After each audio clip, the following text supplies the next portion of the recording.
Hello, hello! Here is section 1.6, dimensional analysis. This is also called the factor label method, or the fence posts, or the railroad tracks, depending on which teacher you had last year in regular chemistry. Dimensional analysis is an approach to solving problems in which units are multiplied together, divided into each other, or canceled, in order to ensure the solution of the problem yields the proper units. It's also a systematic way of solving numerical problems and checking for possible errors. If you remember, this was a lot of stoichiometry, so this is where we'll get into those conversions. Again, it's all about the units. I can't emphasize it enough. And not only that, but it's also canceling all of the units. So here's a fictitious example. I would like you to pause the video, take a moment, and cancel these units to see what would be left over. Okay, hopefully you did that. Let's go through it together. So here I've got a muck, and if I look, I've got a muck here on the top as well as a muck here on the bottom. Similar to in math, because they're the same amount on the top and the bottom, then they can simplify or cancel. Let's keep going. So here I've got a hip on the top. I've also got the unit hip here on the bottom. So because those are the same in opposite locations, I can cancel those. Here I've got a mole. Well, if I'm looking, nothing cancels with a mole. So I'm going to circle that to say that that unit won't cancel, so I have it in the end. Let's talk about the bucks here in a minute. And then here I've got a zod on the top as well as a zod here on the bottom. So I'm going to cancel those the same way I have been doing. Now, here I've got buck squared, and here I've got buck cubed. So this means that I have two bucks being multiplied, so buck times buck. This up here means that I have three bucks being multiplied, so buck times buck times buck. These two are going to cancel two of these. So both of these are going to cancel, and it's going to knock out two of these and leave behind it just one buck.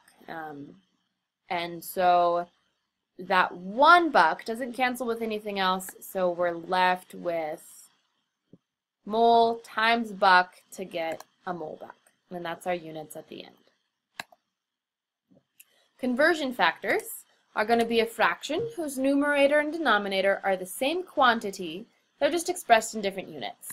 So this is the one that we'll be working with today. So 2.54 centimeters is defined as 1 inch. That's a definition, so talking back about significant figures, there's an infinite amount.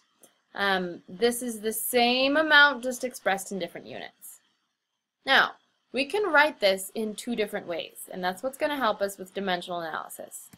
We can write it first like this, to say that 2.54 centimeters is equal to 1 inch, or we can write it to say 1 inch is equal to 2.54 centimeters.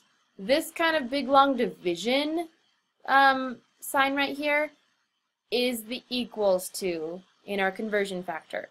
So this is saying the same thing, it's just written two different ways. Now, in this first example, we're trying to convert our 8.50 inches into centimeters, so this is our dimensional analysis part. Couple steps. First, start with what you're given, and then last year we said to put it over 1.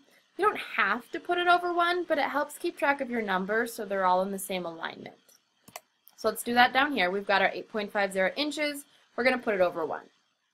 Then we need to arrange the conversion factor so that our given units, in this case we were given inches, we want those to cancel and leave behind our desired units. And in this case it's centimeters that we're trying to end up with.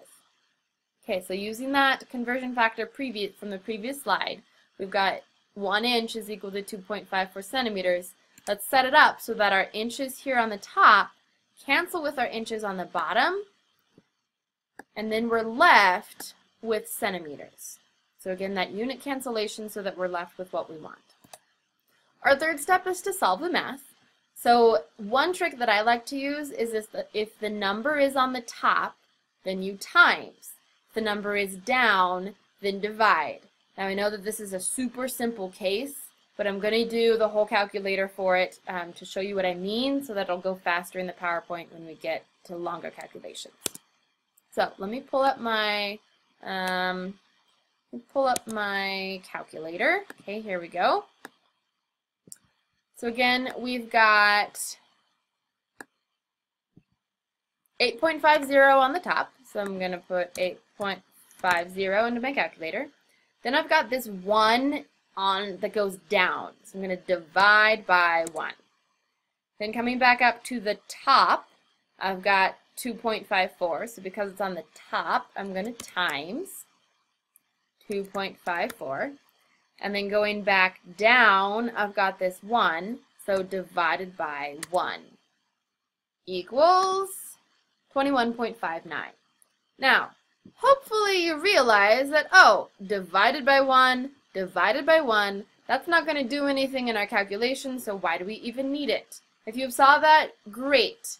I don't need to worry about these ones. So if I was to just plug this into my calculator without worrying about the ones, I could do 8.50 times 2.54 because it's on the top equals 21.59. We've got the same answer. Hooray! Okay, we go back to the slide we were on.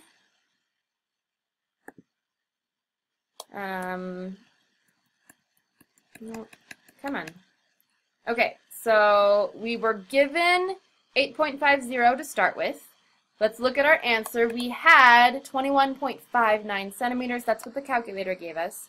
However, we now know about significant figures, so we have to round to 3 because we started with 8.50. That 0 does count because we have that decimal. So we have to round the 5 up to the 9 to get 21.6 centimeters. Treat the units like numbers. So units are going to be multiplied and divided just like the numbers are. Therefore, it'll be easy to tell if you have a mistake. So let's say that for whatever reason I wasn't paying attention and I got my 8.50, but I flipped around my conversion factor so that I had centimeters on the bottom and inches on the top. But this is another good reason to label everything. I've got everything labeled. So if I was to plug this into my calculator, 8.50, and then my number goes down, so I do 8.50 divided by 2.54, that would give me 3.35 after rounding for sig figs. But look at these units. If I look at my units here, I've got inches on the top and here on the top, so inches times inches would be inches squared. And then centimeters here on the bottom, well, hopefully inches squared per centimeters makes you think that that's a really weird unit, so something probably went wrong. Therefore, you can just fix your conversion factor later. For other practice, check out exercise 1.10 on page 27 for another worked out example. Now, for 2 or more conversions, this may be necessary as well. Here's another example. Convert the length of an 8-meter rod into inches. Same rules as before, we just need to use some more steps to convert all as necessary. So first we're going to take what we know, put it over 1. We're in meters. We're trying to get to inches. Well, we have been working with centimeters to inches, so if I could find a way to get meters into centimeters and then centimeters to inches, then I have a roadmap per se. So meters to centimeters, I can use my metric conversions from 1.4. Meters here on the top, set up my fence post so that meters are on the bottom. I'm left with centimeters. In order to cancel my centimeters, I need my inches conversion factor, so centimeters here on the top will cancel with centimeters here on the bottom. I'm left with inches, which is great. That's what I was trying to get to. If I plug this into my calculator then,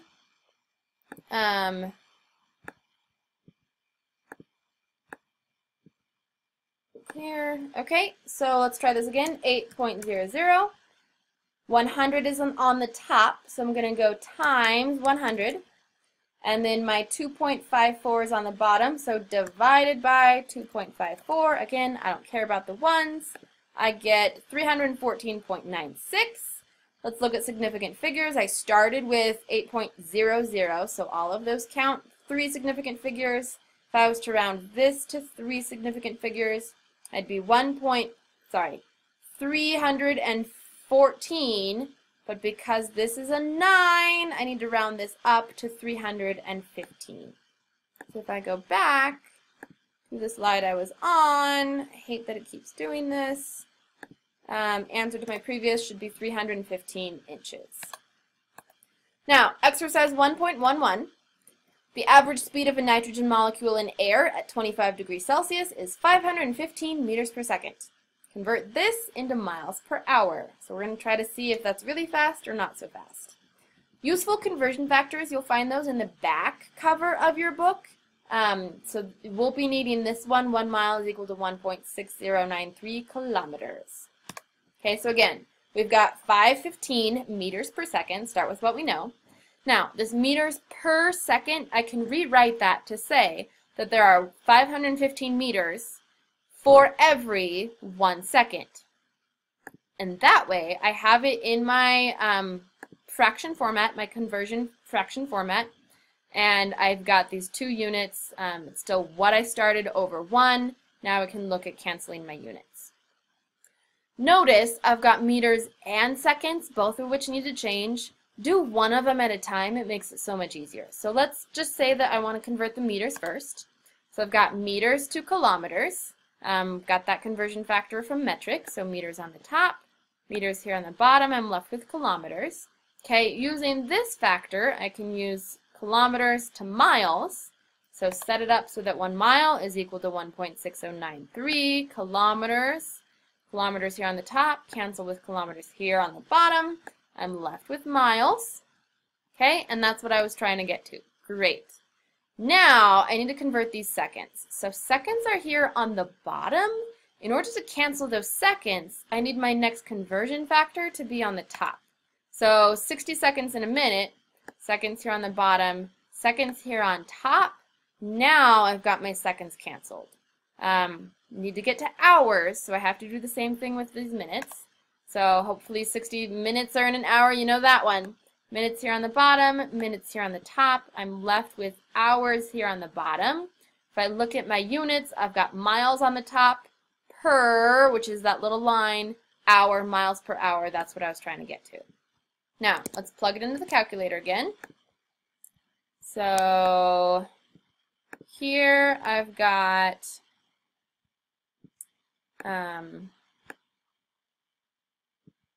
okay, my 515 on the top. It goes down to the 1,000, so divided by 1,000. Comes back down, so the 1.6093. Then it goes up to the top for 60, so times 60.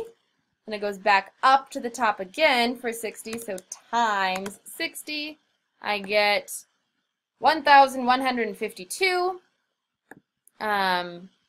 Let's do, oh, come on. Technical difficulties. Okay.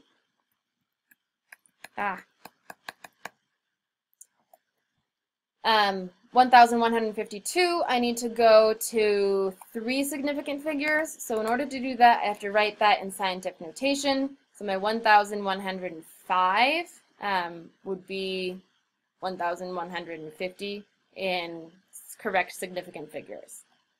All right, I'm running slow on time, so I'm going to try to speed this up a bit. Last one. So what is the mass in, oh, come on. What is the mass in grams of 2 inches cubed of gold, which has a density of 19.3 grams per centimeters cubed? We can use density as a conversion factor, and that's what you're going to see in this problem here. So we've got 19.3 grams per centimeters cubed, which we can write as 19.3 grams for every 1 centimeter cubed, or flip it around, 1 centimeter cubed contains 19.3 grams. Now, if I was to set this up, I would start with what I know, 2 inches cubed, cancel my inches on the bottom, go to centimeters, have my centimeters on the bottom so they cancel and go to grams. Now, that looks pretty reasonable, but if you're looking at your units, we've got inches cubed and inches, so that's not actually going to cancel. Also, centimeters cubed and just regular centimeters, those aren't going to cancel either. So what we have to do is we have to cube this whole center, so that we have 2.54 cubed centimeters cubed and 1 cubed inches cubed. So it looks something actually like this. And my timing's going to run off here soon. So this is part one. I'll have like a couple minutes on part two for how to solve this.